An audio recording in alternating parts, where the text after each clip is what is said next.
ও দুনিয়ার মুসলমান, আল্লাহর গোলাম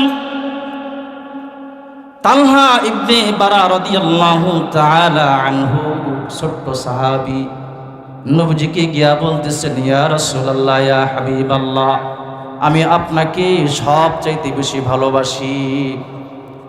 বিশ্বনবী জনাবে মুহাম্মদ রাসূলুল্লাহ সাল্লাল্লাহু আলাইহি ওয়াসাল্লাম বললেন, ও তালহা, তুমি যে আমাকে তোমার জীবনের চাইতে বেশি ভালোবাসো, এর দলিল কি, এর প্রমাণ কি? তালহা ইবনে বারা রাদিয়াল্লাহু তাআলা আনহু বলতেছেন, ইয়া রাসূলুল্লাহ, আপনি এই মুহূর্তে আমি তালহাকে যে আদেশটাই করবেন, আমি তালহা আপনার আদেশ পালন করব।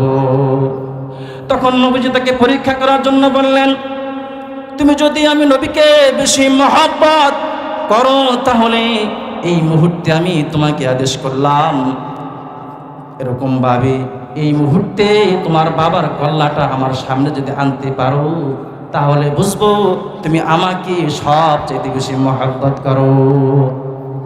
এই কথা যখন তালহা বিন বারাকে বললেন, ছোট্ট সাহাবী তালহা এই কথা শোনার পরে তিনি দৌড় দিয়ে পিতার কল্লাকে আনার জন্য গেছেন। নবীজি তখন তাকে ডাক দিয়ে বললেন, তালহা, আমি নবী মুহাম্মদ এই জন্য দুনিয়া আসি নাই, সন্তানের হাতে পিতা হত্যা হবে এটা এর জন্য আমি আসি নাই। তালহা বিন এরকম বরাকে বললেন, ওগো তালহা,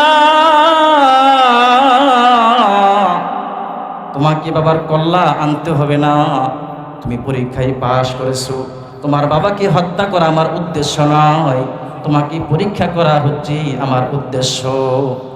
ও দুনিয়ার মুসলমান, আল্লাহর গোলাম,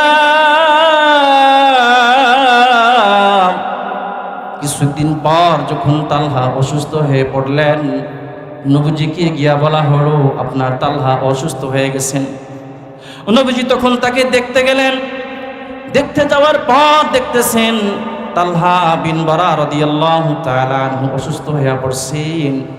এমন অসুস্থ, দুনিয়াতে বাঁচার কোনো সম্ভাবনা নাই। নবীজি তখন তার পিতা বরাকে বলতেছেন, এরকম কাছে ডেকে নিয়ে বলতেছেন, চুপে চুপে, তোমার ছেলের অবস্থা তো খুব খারাপ, হয়তোবা আমার তালহা বেশি দিন বাঁচবে না। যখন সে মারা যাবে, তখন আমি নবী মুহাম্মদকে তুমি খবর দিবে, আমি নিজ হাতে তার কাফন দাফন করব, আমি নিজে তার জানাজা নামাজ পড়ব। বলেন সুবহানাল্লাহ। ছোট্ট সাহাবী তালহা বিন বারা রাদিয়াল্লাহু তাআলা আনহু এরকম ভাবে কিছুদিন পর সে মারা গেল। কিন্তু ওই সময় তালহা তার বাবাকে বলতেছি যে, আমার নবী আপনাকে কি বলে গেল? ও বাবা, আমার নবী আপনাকে কি বলে গেল সেটা আমাকে বলেন। তখন বড়া বলতেছে, তোমার নবী বলে গেল, আমার তালহা যদি মারা যায়, আমি নবীকে খবর দিবা, আমি নিজ হাতে তার কাফন দাফন করব, জানাজা নামাজ পড়ব। তালহা বিন বারা তখন বলতেছেন, বরাকে তার পিতাকে বলতেছেন, ওগো বাবা, আমি যদি দিনের বেলায় মারা যাই, তাহলে আমার নবীকে খবর দিয়েন, আমার নবী কাফন দাফন করবি, জানাজা নামাজ পড়বে। কিন্তু যদি আমি রাতের বেলা মারা যাই, নবীজিকে খবর দিবেন না, কারণ রাতের বেলায় যদি নবী তার বাড়ি থেকে আমার বাড়িতে আমার কাফন দাফনের জন্য আসেন, তাহলে পথের মধ্যে ইহুদি আসি, মুনাফিক আসি, এরকমভাবে তারা আমার নবীকে আক্রমণ করতে পারে। তালহা বিন বারা বলতেছেন, আমার নবীকে তারা আক্রমণ করবে, এরকম ভাবে আশঙ্কা আছে। আমি তালহা বিন বারা রাতের বেলায় মারা গেলে আপনারা এই কাফন দাফন করে আমাকে এরকম কাফন দাফন করে ফেলবেন, কারণ নবীজিকে রাতের বেলায় আসতে দিবেন না, নবীজিকে মুনাফিকরা আক্রমণ করতে পারে। তাহলে একটু চিন্তা করিয়া দেখেন, ওগো দুনিয়ার মুসলমান,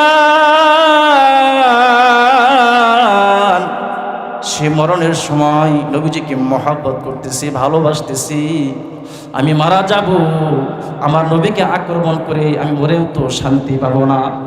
ও দুনিয়ার মুসলমান, আল্লাহর গোলাম, তালহা বিন বারা রাদিয়াল্লাহু তাআলা আনহু কিছুদিন পর সে ইন্তেকাল করলো, মারা গেল। হঠাৎ করে সে রাতেই মৃত্যুবরণ করলো। তখন বারা রাদিয়াল্লাহু তাআলা আনহু এরকম সেজের ওসিয়ত অনুযায়ী তাকে রাতের বেলায় কাফন দাফন করে এরকমভাবে মাটি দাফন করে ফেললেন। তখন তালহা বিন বারাকে রাতের বেলায় যেহেতু মারা গেছে, নবীজিকে বলেন নাই, তারা কাফন দাফন করে জানাজা নামাজ পড়ে তাকে এরকমভাবে কবরের মধ্যে রেখে আসছে। যখন সকালবেলা নবীজিকে খবর দেওয়া হলো, ওগো নবী, আপনার তালহা তো ইন্তেকাল করেছেন। এই খবর যখন তিনি পেলেন তখন বলতেছেন, বরাকে, তোমাকে তো আমি বলছিলাম আমার তালহা যখন মারা যাবে আমাকে খবর দিবা, আমি নিজ হাতে তার কাফন দাফন করব, আমি তাকে জানাজার নামাজ পড়িয়ে নিজ হাতে তাকে কবরে রেখে আসবো। তখন নবীজির মহাব্বত তার জন্য আরো বেড়ে গেলেন। তখন নবীজি সাহাবাদেরকে নিয়ে তার কবরের পাশে গিয়ে চোখের পানি ফেলে তার জন্য দোয়া করে। তাহলে একটু চিন্তা করে দেখেন সাহাবারা নবীজিকে কি পরিমাণ মহব্বত করতেন আর ভালোবাসতেন। শুধু তাই না, আব্দুল্লাহ ইবনে জুবাইর রাদিয়াল্লাহু তাআলা আনহু এক বিশিষ্ট সাহাবী। আব্দুল্লাহ ইবনে জুবাইরকে আমার আপনার নবী সিংহা লাগানোর পরে কিছু রক্ত মুবারক বের হয়েছিল। ওই রক্ত মুবারক আব্দুল্লাহ ইবনে জুবাইর হাতে দিয়া বললেন, এই রক্ত কোনো জায়গায় দাফন করে আসো। আব্দুল্লাহ ইবনে জুবাইর রাদিয়াল্লাহু তাআলা আনহু ওই রক্তকে নিয়ে একটু দূরে গিয়ে কোথাও দাফন না করে আব্দুল্লাহ ইবনে জুবাইর নবীজি রক্ত মুবারক পান করে ফেললেন। বলেন সুবহানাল্লাহ। আব্দুল্লাহ ইবনে জুবাইর রাদিয়াল্লাহু তাআলা আনহু যখন নবীর কাছে আসলেন কিছুক্ষণ পর, নবীজি জিজ্ঞেস করলেন, আমার রক্ত কি করেছো?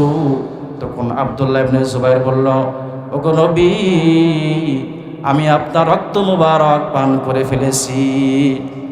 নবীজি তখন বললেন, তোমার জন্য জাহান্নামের আগুন হারাম হয়ে গেল। আমি মুহাম্মাদের রক্ত যার শরীরে প্রবেশ করলো তার জন্য জাহান্নামের আগুন হারাম হয়ে গেল। বলেন সুবহানাল্লাহ। একটু চিন্তা করে দেখেন কি পরিমাণ মহব্বত করলে আর ভালোবাসলে একজন মানুষের রক্ত পান করতে পারে। এরকম ভাবে উরওয়া ইবনে মাসউদ সাকাফি মক্কার পত্তলিকদের পক্ষ থেকে একজন মদিনাতে গিয়েছিলেন দূত হিসেবে পর্যবেক্ষণ করার জন্য। ওখানে উরওয়া ইবনে মাসউদ সাকাফি যে দৃশ্যটা দেখছেন, ওই দৃশ্যের বয়ান মক্কাতে গিয়ে করেছেন এভাবে যে, আমি যখন মদিনাতে গেলাম, যাওয়ার পরে দেখতেছি যে মুহাম্মদের যারা ভক্ত তাকে কি পরিমাণ মহব্বত করে ভালোবাসে, এরকম নজির আর কোনো জায়গায় আমি দেখি না।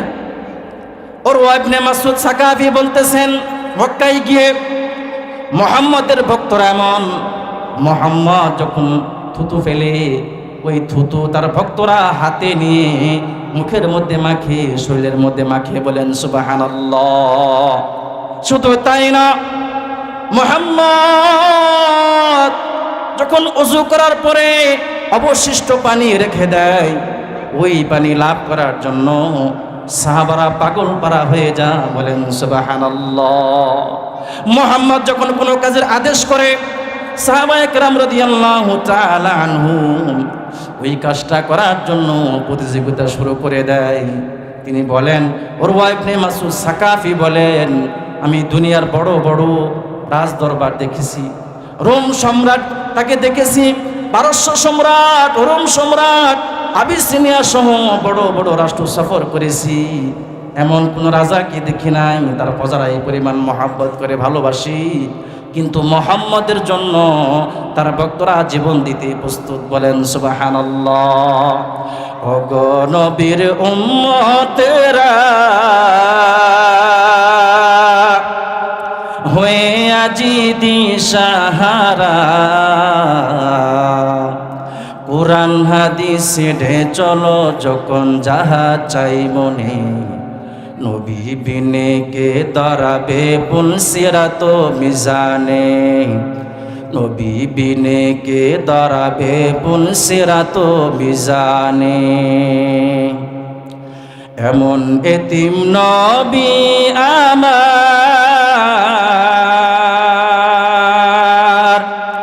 পিতা মাতা নাই যে তাহার, এমন এতিম নবী আমার,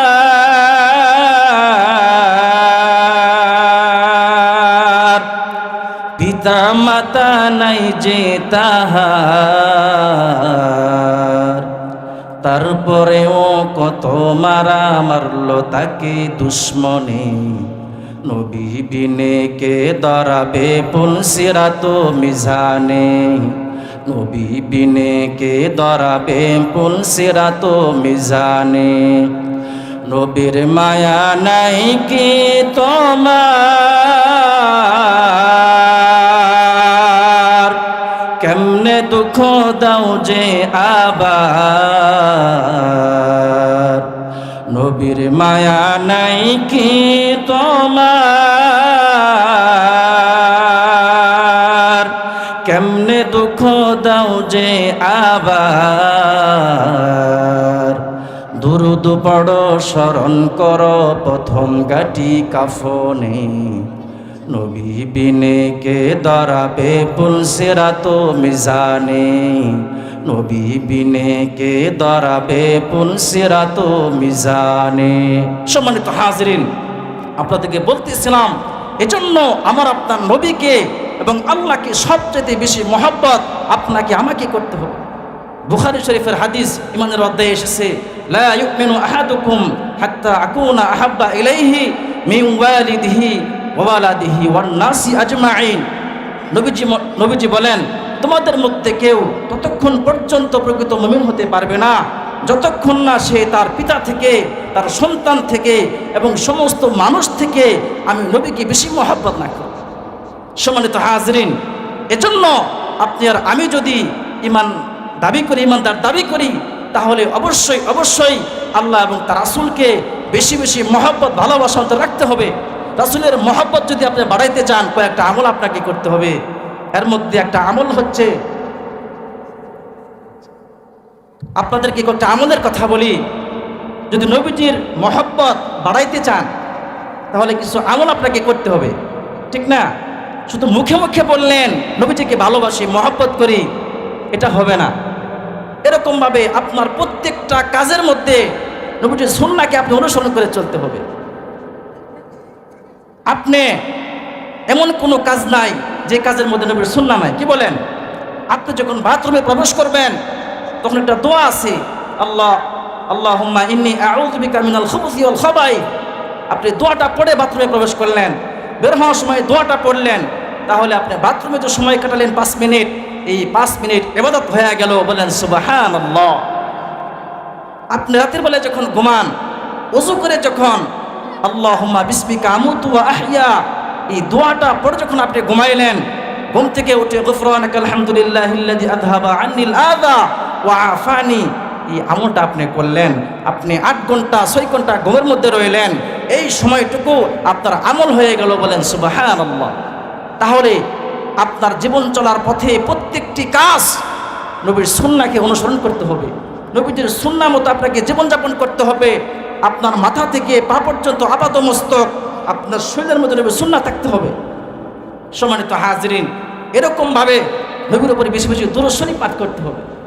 দুরূদ শরীফের আমল যদি বেশি বেশি করতে পারেন তাহলে নবীজির মহব্বত আপনার অন্তরে বৃদ্ধি পেতে থাকবে। এরকমভাবে নবীজির জীবনী পড়া। আমরা আজকে দুনিয়ার কত মানুষের জীবনী পড়ি, নবীজির জীবনী পড়ি না। কি বলেন?